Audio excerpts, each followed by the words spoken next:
Excelentísimo señor presidente, dignísimas autoridades y académicos, señoras, ¿me oyen bien? ¿Me oís o no? Señoras, señores, familiares y amigos, es un orgullo comparecer en audiencia pública ante la Real Academia de la Mar para leer mi discurso de ingreso en esta institución que tiene como misión poner en valor la cultura de la mar y la tradición marítima española. Lectura que se debe gracias a la generosidad de esta más que a los méritos que pudiera tener. Mi conferencia versará sobre una mirada heterodoxa de la creación del cuerpo de ingenieros y extinción del cuerpo de ingenieros de marina, con la intención de narrar con una visión poco convencional los acontecimientos previos y los sucedidos entre los años 1770, la creación, y 1825, la disolución. Introducción. Firmada la paz de Aquisgrán en el año 1748, Ensenada ve la oportunidad de acelerar la construcción de los arsenales para convertir en España en el equilibrio entre Inglaterra y Francia y a Fernando VI en el árbitro de la paz y de la guerra. Ensenada quería contratar constructores ingleses porque estaba convencido de que en España solo había simples carpinteros.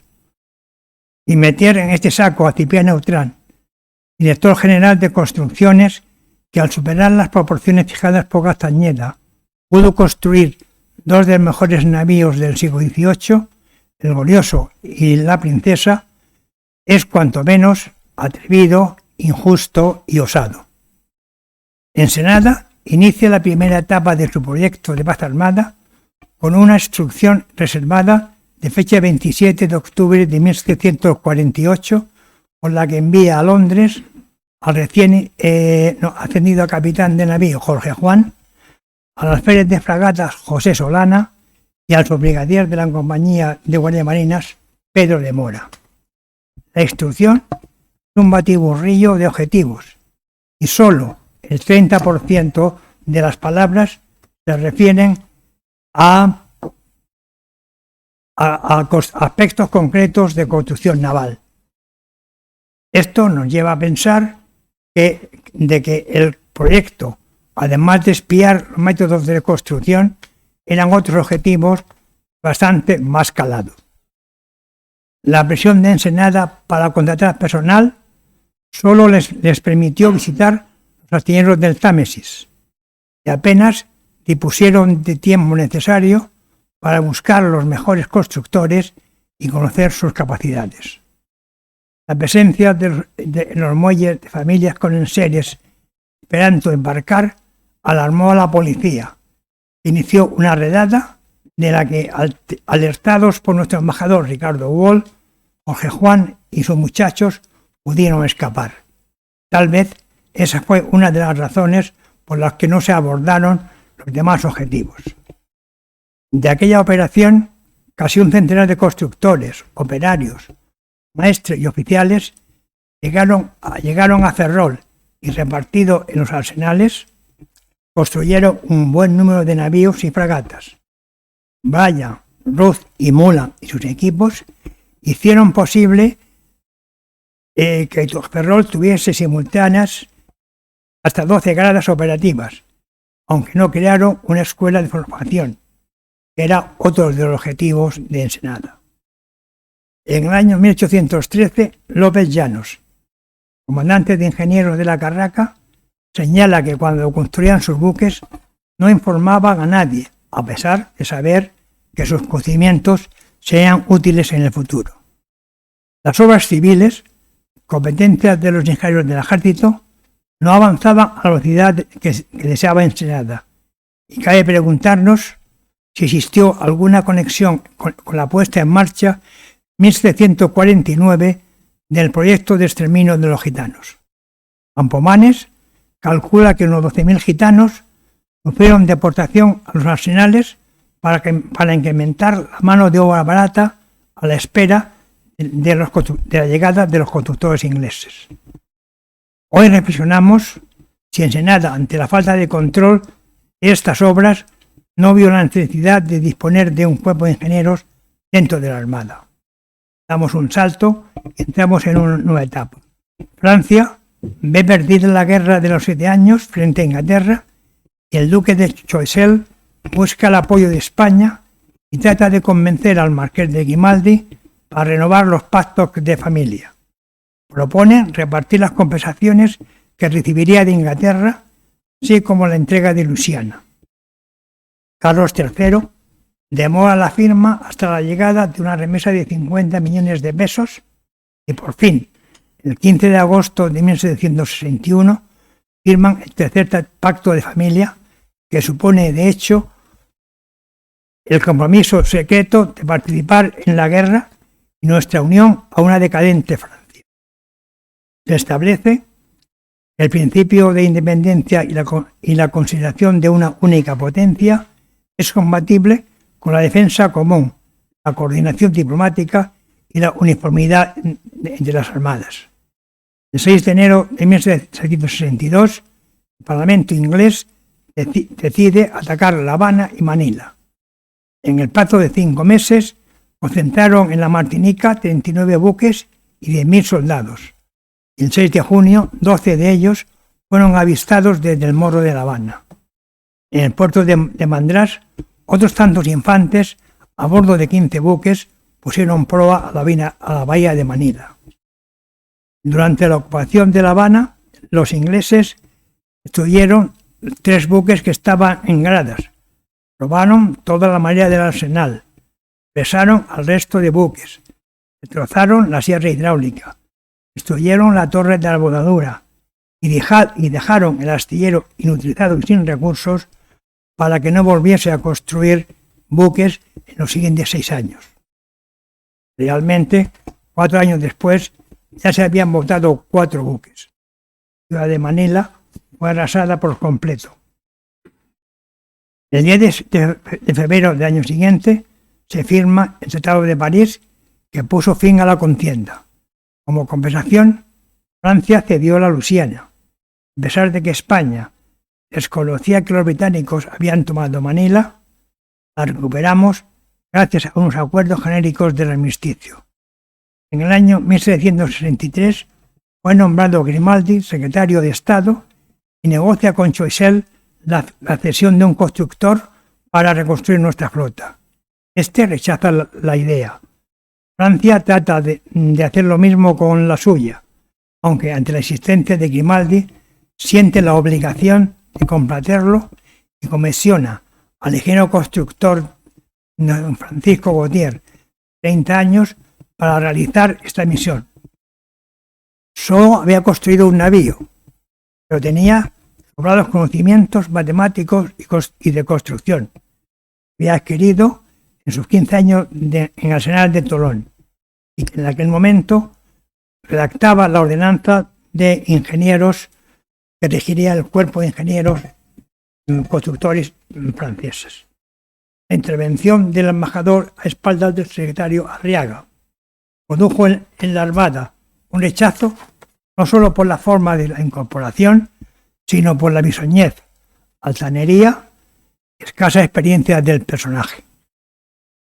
2 años después, al mes siguiente de su llegada, Carlos III lo recibe en audiencia. Explica con dignidad y convicción su método de construcción. Plantea la organización de los futuros ingenieros y la necesidad de una academia.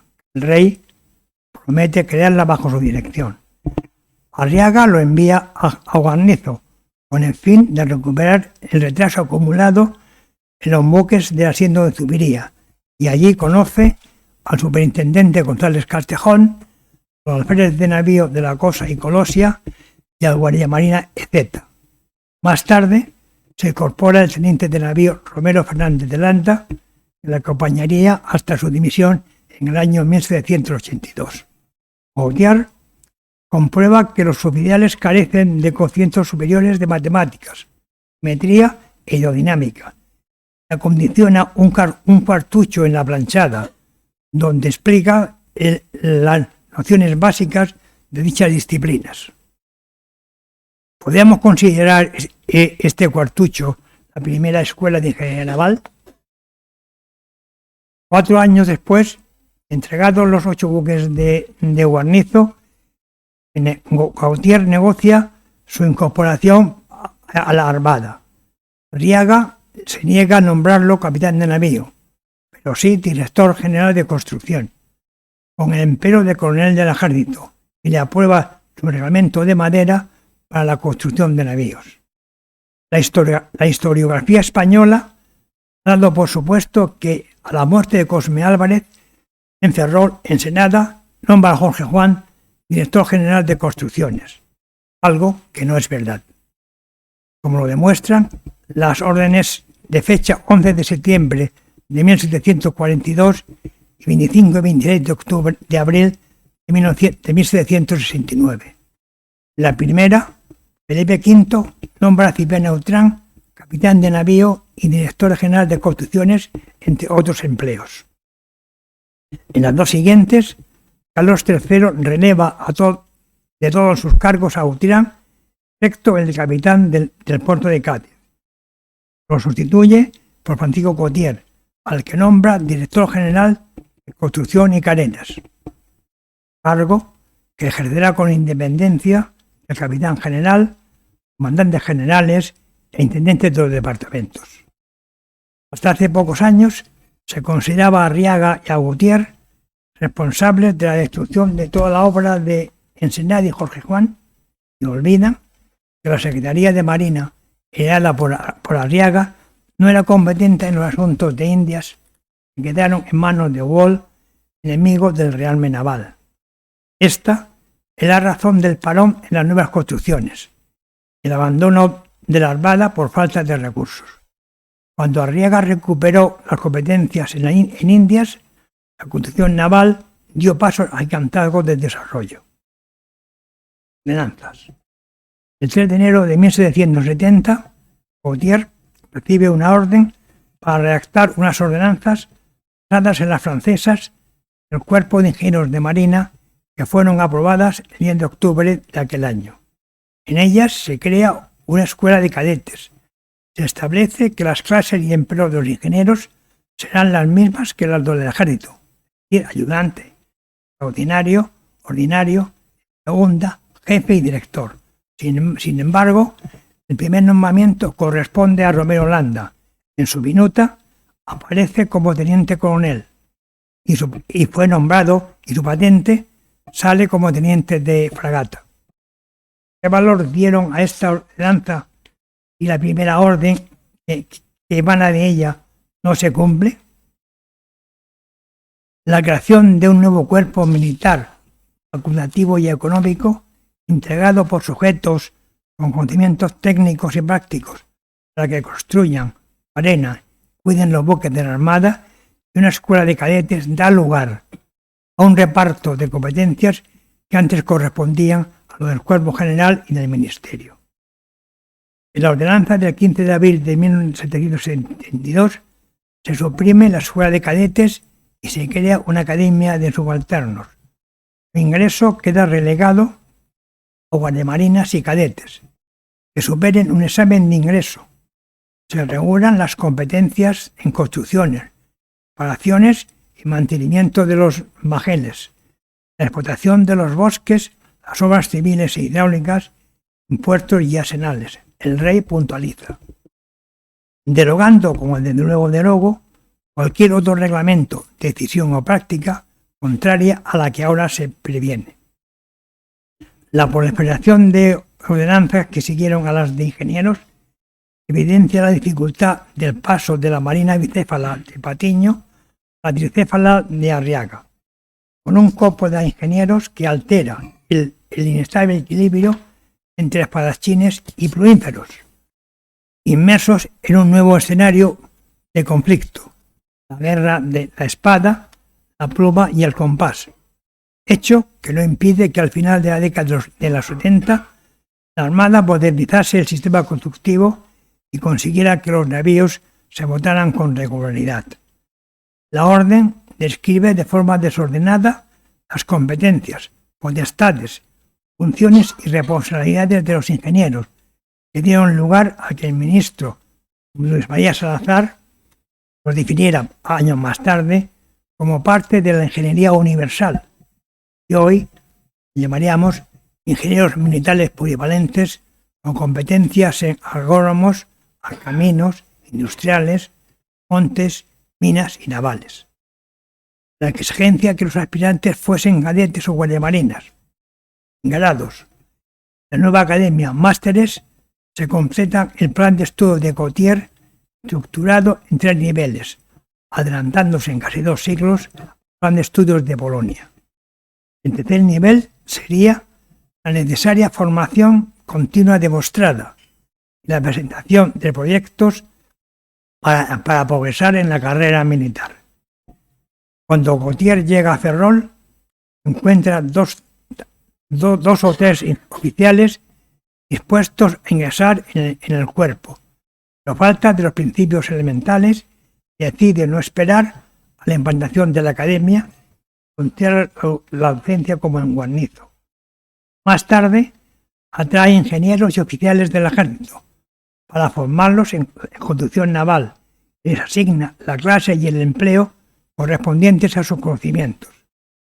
Fue sin duda una acertada decisión, porque entre los 9 primeros ingenieros del escalafón había 3 en segunda, 3 ordinarios y 3 ayudantes.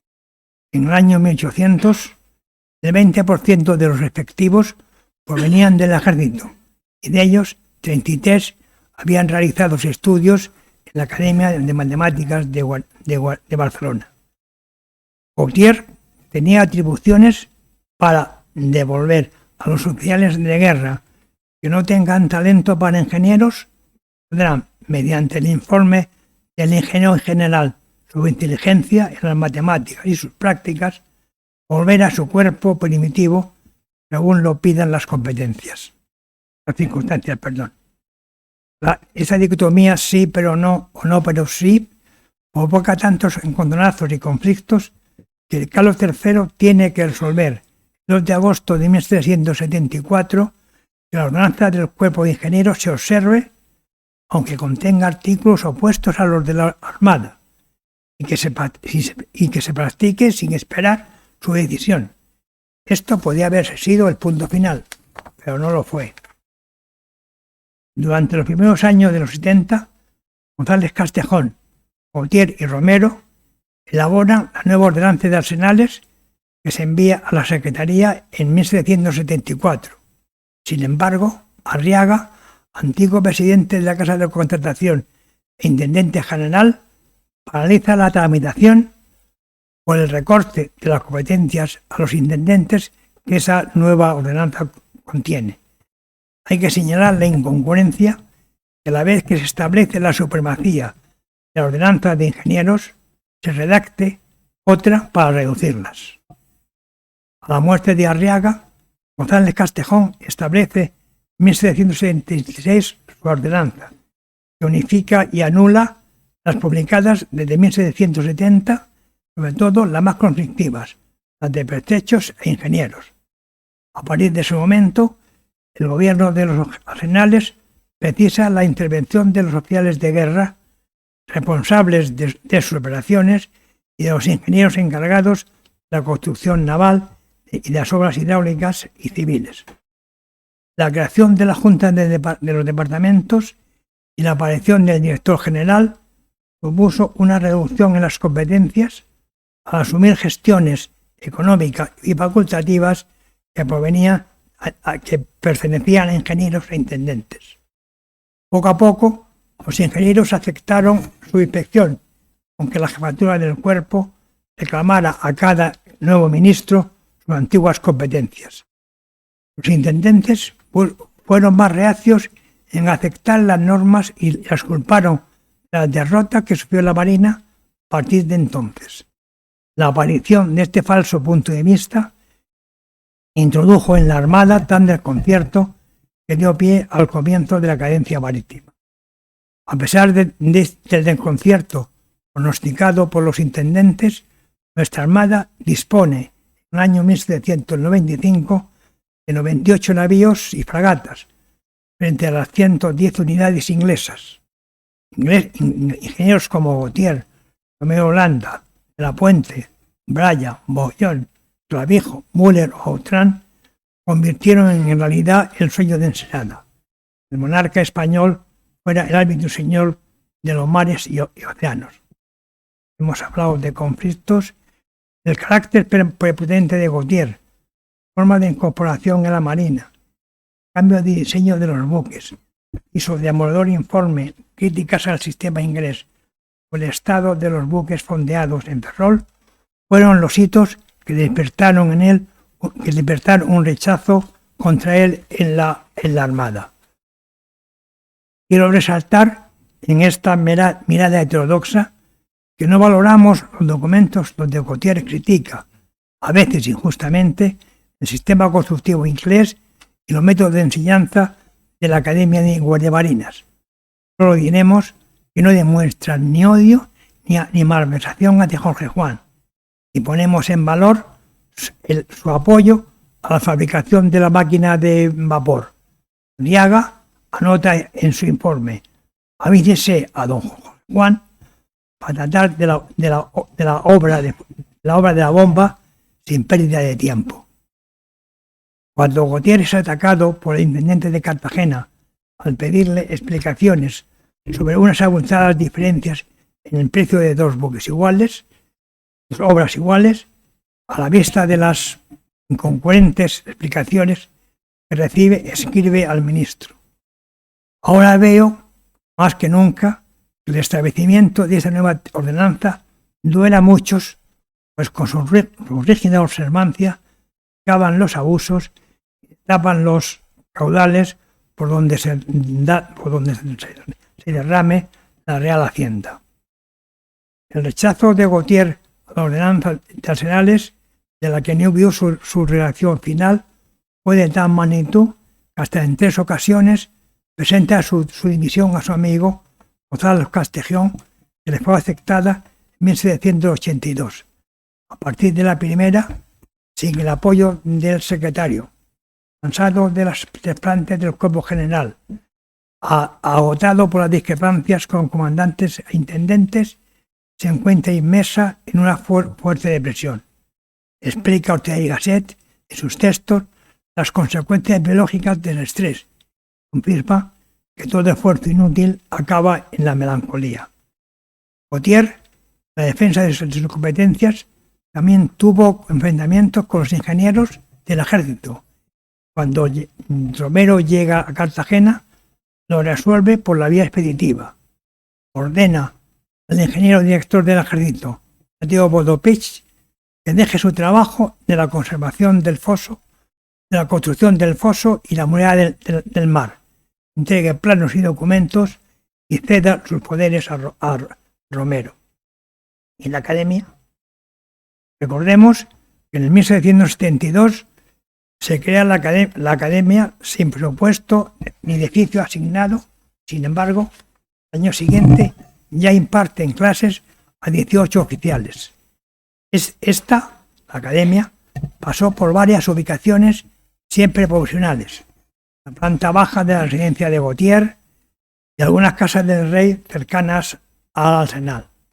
Está demostrado que hasta 1825 no existió una decisión de crear esta academia, a pesar de que Mazarredo dice sobre la de Guardiamarinas, que solo forma tenientes de fragata que apenas saben leer, pero que manejan a la perfección las tablas de logaritmos y a los éxitos a los que los éxitos no acompañan a su fatuidad.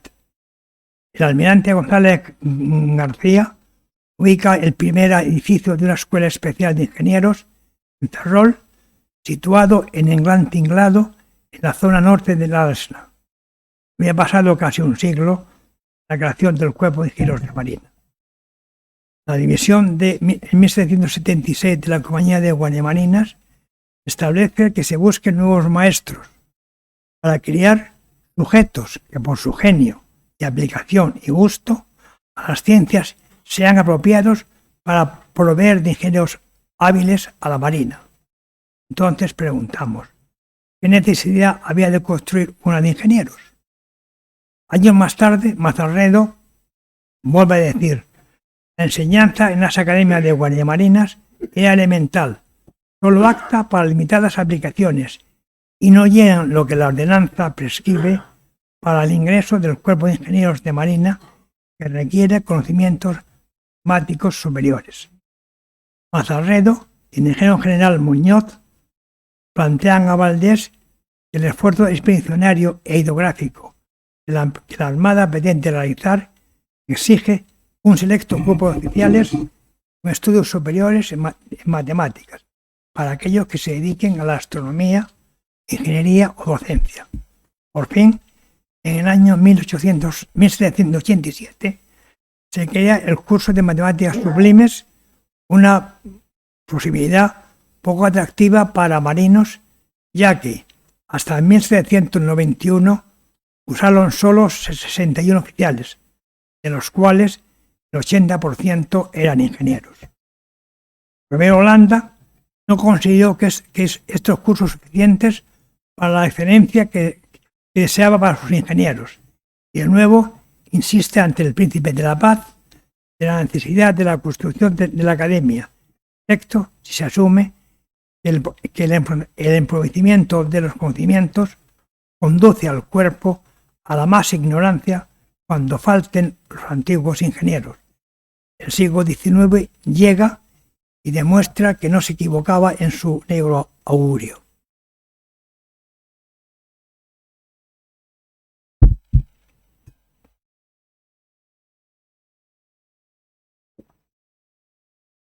El primer tercio del siglo XIX, como consecuencia de la pérdida de la batalla de Trafalgar, la guerra de la independencia y lo nefasto del reinado de Fernando VII, el rey Pelón, su perenne doblez, titán y cobardía, llevaron a España a uno de los periodos más oscuros y decadentes de su historia. Durante la guerra de la independencia coexisten dos cuerpos de ingenieros, uno en Madrid con Mazarredo y Muñoz, leales a Bonaparte, y otro en Sevilla con la Junta Central Gubernativa y Escaño como secretario, que crea una nueva clase de ingeniero y nombra a Retamosa comandante principal con destino en Cádiz. Hecho que vive Retamosa como un destierro, porque es teniente general. Solo dispone de un ayudante y un venitorio de contaduría. Además, carece de la dotación económica correspondiente a la Secretaría que señala las ordenanzas. Los tiempos de guerra hacen cambiar las prioridades y la Junta Central Gubernativa da un paso atrás cuando nombra a Escaño nuevo secretario de Marina, cuya mentalidad está anclada en los tiempos de Ensenada y define a los ingenieros como siempre aventajados especialistas de maestranza. En el año 1809 nombra a 11 ingenieros ordinarios, entre contramaestres y carpinteros de Ribera, que hubiesen realizado campañas de mar, bajes en diques. Damosa no está de acuerdo con estos nombramientos. Dice, no porque sean torpes, no porque sean viejos o torpes, sino porque no están capacitados para cumplir las condiciones de profesionalidad que tanto importan a la Marina. Ironizaba que si en la Armada los prácticos o pilotos solo pueden aspirar a graduados ingenieros alférez de fragata, ¿cómo considera capacitado a un contramaestre para obtener la patente de ingeniero ordinario y el empleo de teniente de navío? ¿No sería como poner a un lego a la cabeza de un claustro de teólogos? Finalizada la guerra, Damosa quiere recuperar su estatus de ingeniero general, pero solo logra el empleo del comandante general bajo la inspección del director, que opina que su nombramiento es una invención para destruir la jefatura del cuerpo, a la que sustituye por otra desconocida de las ordenanzas cuya finalidad es de hacer inútiles sus funciones y dejarlas reducidas a un simple mayor de tal. Vuelto Fernando en el siglo XIX, vuelto de Francia Fernando VII, sustituye a Vázquez Figueroa con Salazar. Mes y medio después, recibe de Retamosa una documentada misiva con 12 anexos defendiendo al cuerpo de los malintencionados ataques que durante la guerra han tenido y las decisiones contrarias a las ordenanzas tomadas por las juntas central o provinciales, que parecían que innovaban todo a la medida de sus pasiones en vez del verdadero interés de la patria. Salazar le responde que un oficial se hace en 5 minutos, basta una patente, pero un oficial facultativo necesita tiempo y práctica para formarse. Concluye que las construcciones pueden atenderlas 4 o 6 constructores y sus ayudantes, bajo la inspección del director general de la Armada. Salazar ataca a González Castejón con esta frase: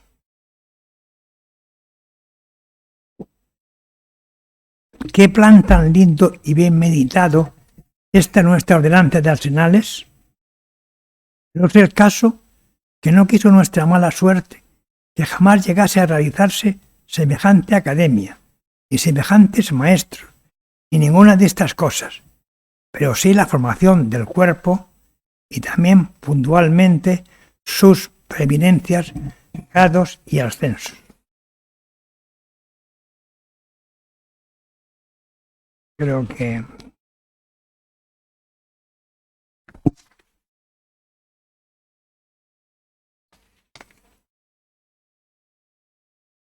la consolidación de las revoluciones de ultramar hace necesario el envío de tropas y buques para transportarlas. Pero surge el problema de cómo hacerlos. Los canales están parados. La Armada acumula casi 2 años sin pagar los salarios. No hay fondos para copiar materiales, ni tiempo para construir una escuadra.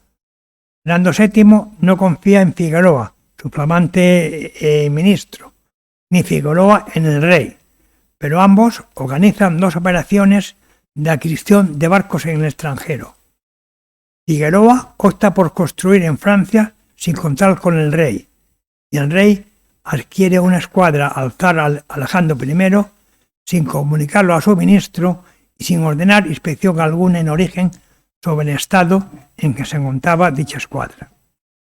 Se organizan 2 operaciones secretas de ingeniería financiera, una a través de la Compañía de Tabacos de Filipinas, la francesa, y otra, decidida por la corrupta Camarilla Real y el embajador del ruso, para emplear de forma torticera, con toda clase de corruptelas, el dinero que Inglaterra pagó para que fuese distribuido a los navieros españoles como compensación de su salida del tráfico de negros.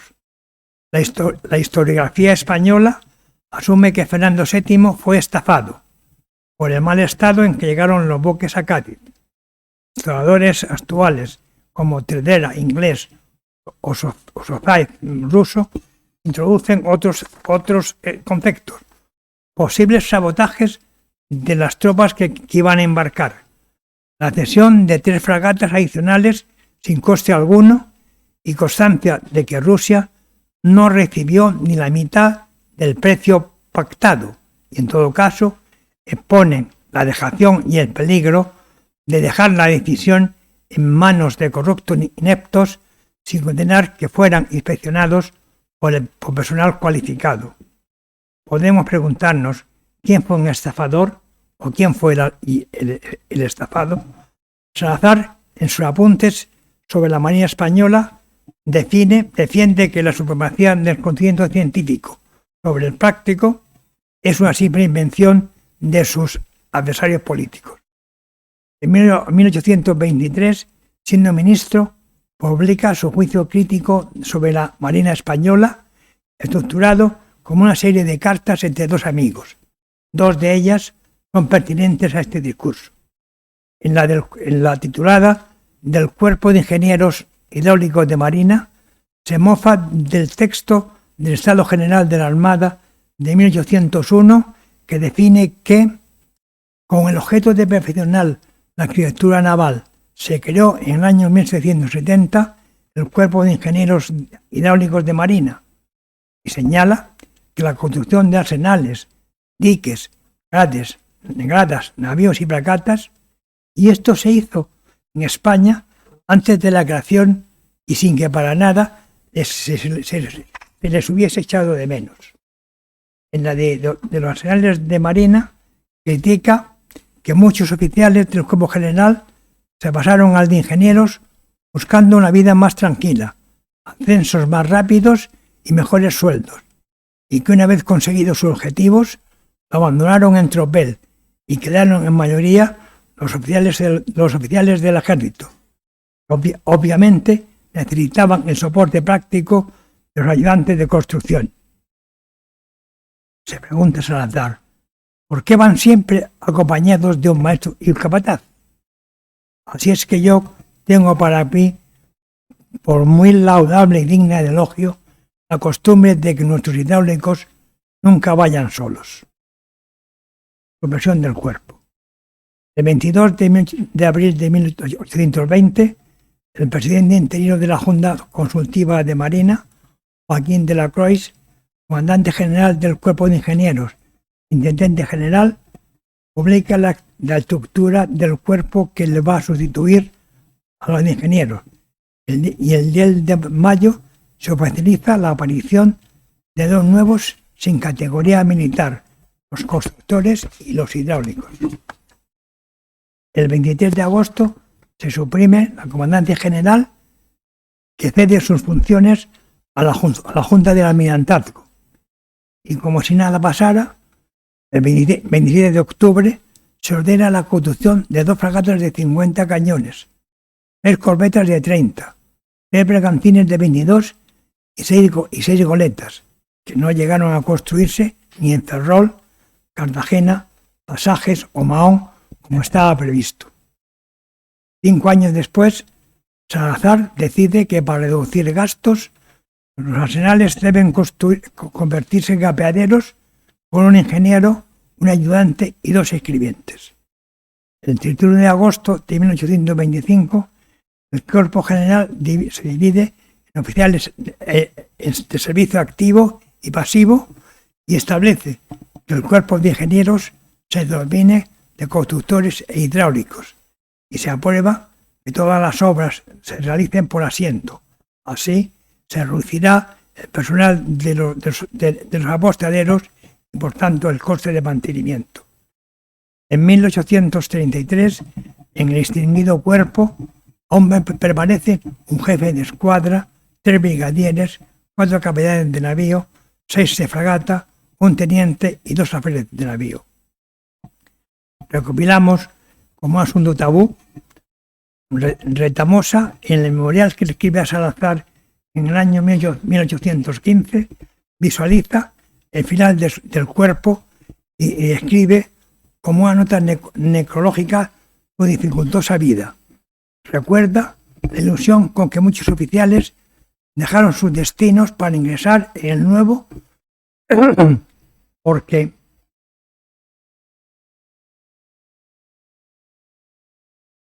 estaban persuadidos de que se tendría efecto lo que el rey le ofrecía en la ordenanza, pero no fue así. Pero ¿qué diremos, Señor, al ver que el nacimiento de un cuerpo tan florido y benesteroso y su muerte casi sucedieron al mismo tiempo? Su muerte se preparó por los medios más bajos y serviles a la inacción en que en sus principios estuvo este cuerpo, o al desprecio con que se miró y mira, y por último llegó su muerte sin que reemplazo de sus vacantes, que daban a entender los vivos deseos de que se acabase por consunción. Sigotier dimitió en 1782, el cuerpo permaneció hasta 1825, No podemos cuestionarnos que él fuese la causa de ese declive, como tampoco fuese la capacidad de los siguientes ingenieros para resolverlos. Pensamos que la razón de no construir la academia, la dificultad para avanzar en la formación o los inconvenientes para realizar sus labores fueron las causas principales de que el cuerpo llegase a su aniquilación. Para terminar este largo discurso, citaremos dos anotaciones del desahogo crítico sobre cosas que atañen a la Marina de España, publicado en el año 1834 por Jorge Pérez Lasso de la Vega, ingeniero ordinario, intendente general y director del Instituto Hidrográfico de Cádiz, que avala, entiendo, mi personal visión heterodoxa. Dice: a la reforma necesaria para restaurar útilmente este cuerpo, no le llamen capitanes de navío, ni tenientes de navío, cuestiones miserables de palabras. Llámense coroneles, llámense capitanes, pero déjese leer su independencia y decoro. Cesen ya pasiones subalternas al bien del Estado, a oponerse al fomento de los estudios útiles, a la adquisición de conocimientos, o estimúlese con premios dignos del saber de la aplicación. Y acabo. Los ingenieros de marina, por la naturaleza de sus conocimientos y por exigirlos su ordenanza, esto dice Pepe de la Vega, eran además oficiales de la Armada, iguales a estos intestinos, con decoraciones y preeminencias. Es tiempo de decir la verdad. Esta es la causa cierta de su persecución y su total aniquilamiento. Gracias por su paciencia y comprensión. Señor director de la Real Academia de la Mar, señores académicos, señoras y señores.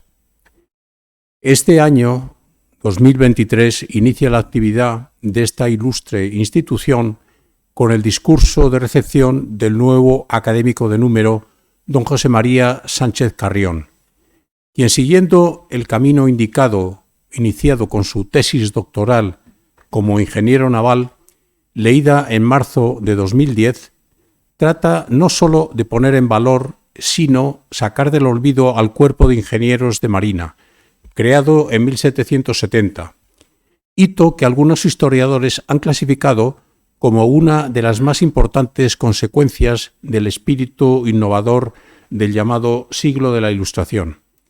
José María Sánchez Carrión nació en 1942 en Portman, un pequeño puerto pesquero contiguo a una importante zona minera, actividad esta que podía haber predeterminado su futuro. Sin embargo, la visión desde la azotea de la casa de su abuela materna de los buques de guerra que en el horizonte partían o llegaban de Cartagena y los petroleros que arribaban cargados de crudo desde más allá del canal de Suez, sería lo que inspiraría sus sueños de juventud. Aún mayor influencia tendrían las misteriosas historias inventadas por su abuela sobre cada una de aquellas naves, en el alumbramiento de su deseo de poder construir o mandar alguno de aquellos barcos. A la típica pregunta que escucha un niño, ¿qué serás cuando seas mayor?, él respondía, querré ser capitán y mandar uno de esos barcos. Cierto es que nadie, o al menos no lo recuerda, le planteara la disyuntiva, ¿un barco mercante o de guerra? Posiblemente no hubiera podido responder. Fue su hermano, quien entonces empezaba sus estudios de farmacia, quien le planteó una alternativa. ¿Y por qué no te dedicas a construir los barcos en Bazán? La inquietud por dedicarse a la ingeniería vendría 2 años más tarde, al igual que su interés por la historia de unos pocos militares que, durante medio siglo, a caballo entre el 18 y 19, consolidaron profesionalmente un oficio nacido por mandato divino en los umbrales de la humanidad. Sánchez Carrión realizó sus estudios de bachillerato en el Colegio de la Inmaculada Concepción de los Padres Escolapios de Getafe, en Madrid. Allí descubrió su interés por las matemáticas, la física y las ciencias. Aunque el curso preuniversitario lo realizó en la Academia Luz, especializada en la preparación de ingenieros de caminos, él ya tenía decidido que su profesión sería la de ingeniero naval. Era lo que se suele llamar un garbanzo negro entre todos sus compañeros de curso. Egresó en 1969 de la Escuela Técnica Superior de Ingenieros Navales de la Universidad Politécnica de Madrid, única que existía en España en aquellos años, y empezó su carrera profesional en la factoría de Astilleros de Cádiz, Sociedad Anónima, junto a otros 9 compañeros de promoción. Por suerte, como afirma, le destinaron al Departamento de Calderas Marinas y Centrales Térmicas. Durante los veranos de 1965 y 1966 se incorporó a la Armada en la Escuela de Suboficiales de San Fernando para realizar 2 períodos de la Milicia Naval Universitaria. En 1973 desarrolló las prácticas de alférez de fragata en la ICO del Arsenal de Cartagena y al año siguiente obtuvo la patente de alférez navío del Cuerpo de Ingenieros de la Armada. Durante su estancia en Cádiz realizó cursos de formación en Estados Unidos sobre el diseño de las calderas propulsoras de la serie de las fragatas F-70, que se construyeron en la factoría de Cádiz, y otro de diseño de calderas de alta presión, así como de los precalentadores de aire aplicables a la serie de petroleros de 320.000 toneladas de peso muerto, que entonces se construían en el macrodique de la nueva factoría de Puerto Real. En 1997, cuando ya llevaba viviendo más de 20 años en Cataluña, surgió su afición a la investigación histórica tras leer 2 artículos de Lola Higueras, una investigadora del Museo Naval de Madrid, acerca de las primeras promociones de los ingenieros de la Armada egresados de la nueva academia ubicada en el antiguo cuartel de guardiamarinas de Cádiz. Al calor de una chimenea, con su lectura, vislumbró una bonita historia no exenta de dudas metafísicas, ya que si la carrera era tan antigua, ¿cómo es que él pertenecía a la 31 promoción de ingenieros navales? Aquello escondía un misterio que trataría de descubrir. Su primera publicación sobre la evolución de los planes de estudio de los ingenieros navales, militares o civiles, es de 1999, y para ese trabajo se sumergió en lo acontecido en el siglo XVIII. Conjugando por primera vez investigación archivística y consulta de textos publicados, descubrió un sinfín de lagunas, inconcreciones, medias verdades o falsedades sin paliativos que se propuso aclarar. El azar hizo que conociese en 2001 al contraalmirante de armas navales José Ángel Cerrolaza, con quien mantuvo una cordial amistad sustentada en una serie de largas y amenas sobremesas en las que Cerrolaza, personaje culto, conservador y de verbo ágil, hablaba de temas variados. En una de ellas, éste le lanzó una simple y al parecer inofensiva reflexión.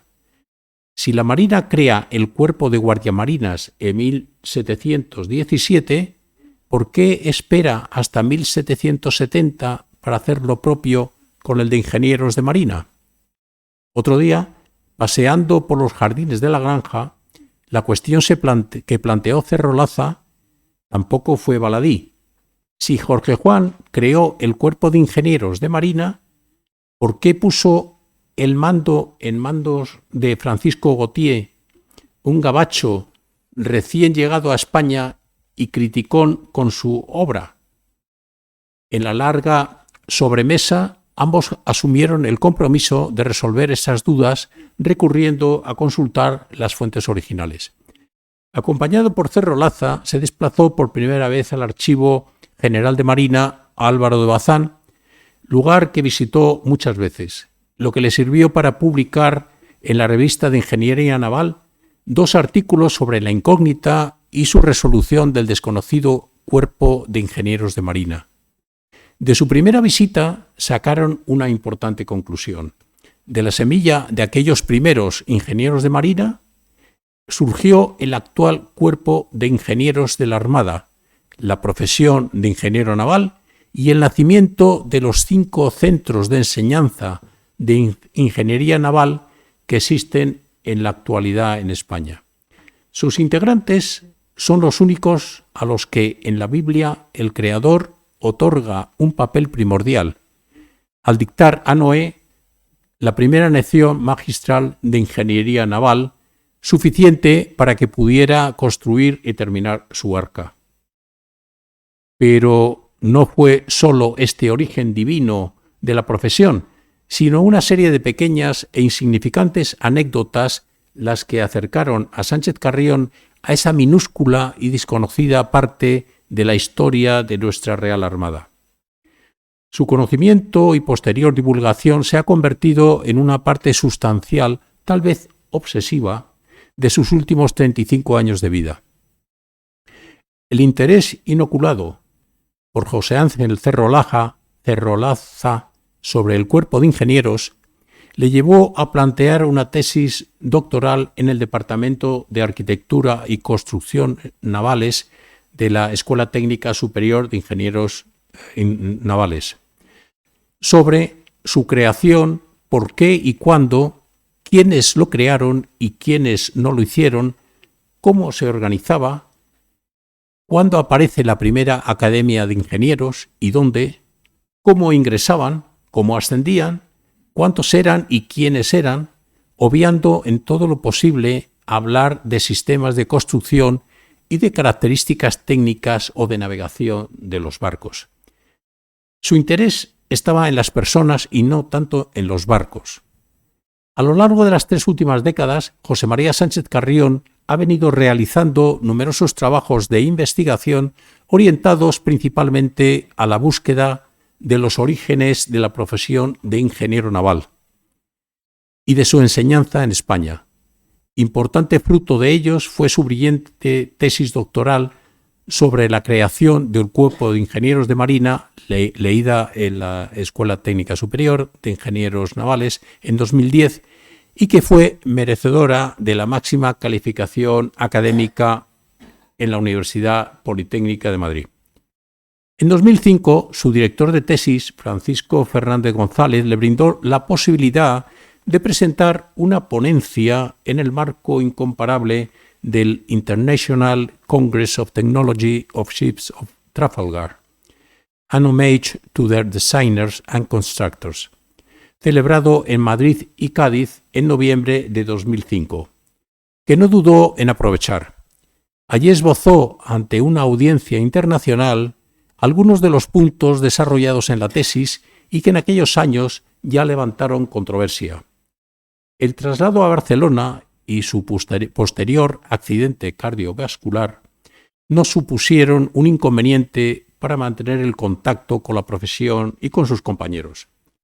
Su inquietud por la mejora en todos los órdenes de la ingeniería naval le llevó al compromiso colegial, participando activamente en los órganos corporativos a nivel de Cataluña y del Estado, no rehuyendo en ningún momento las responsabilidades para las que sus compañeros le reclamaban, ofreciendo en cada momento su experiencia, imaginación y tiempo para transformar la profesión y situarla en buen lugar ante los retos del siglo XXI. Ha escrito más de 60 artículos para la Revista de Ingeniería Naval, la Revista de Historia Naval, la Revista General de Marina y otras. Ha publicado 2 libros, de constructores e ingenieros de marina, salto tecnológico y profesional impulsado por Francisco Gautier, del que se está preparando una segunda edición online corregida y aumentada. Otra obra es La embajada inacabada de Jorge Juan en Marruecos, donde se trata del acuerdo de paz y comercio firmado con el emperador de Marruecos, con el sultán de Marruecos, y cuyo artículo 18 sobre el Sáhara vuelve a tener actualidad. En su libro sobre la figura de Francisco Gautier, evita tratarla desde un punto de vista meramente biográfico para exponer y analizar sus contribuciones a la construcción naval y a la creación en España del Cuerpo de los Ingenieros de Marina, ofreciendo a los lectores las respuestas relativas a cuestiones profesionales o académicas sobre la construcción naval española en el siglo XVIII. Ha colaborado en una docena de libros colectivos, presentado ponencias en una docena de congresos, 3 de ellos internacionales, no solo sobre los mencionados ingenieros, sino sobre aspectos de la historia naval y marítima. Forma parte de la Asociación de Amigos de Nostromo, que concede un premio anual de literatura sobre la aventura marítima y de la que hoy tenemos entre los académicos presentes un ganador de dicho premio. Su labor corporativa de la Asociación y Colegio de Ingenieros Navales y Oceánicos finalizó a finales del año pasado, pero mantiene la presidencia de la Fundación Ingeniero Jorge Juan, una institución sin ánimo de lucro cuyo objetivo es ofrecer a colegiados, no colegiados y personal del sector marítimo formación actualizada y específica del sector, tanto mediante cursos y formación online como a través de eventos formativos, algunos de los cuales han alcanzado un reconocido prestigio internacional. Durante 10 años ha sido director y profesor del curso de posgrado de Diseño y Tecnología de Yates de la Fundación Ingeniero Jorge Juan, del curso Valoración de Buques de Recreo de Segunda Mano de la misma fundación y ponente de una conferencia en el máster sobre tráfico y negocio marítimo que se imparte en la Universidad Politécnica de Barcelona.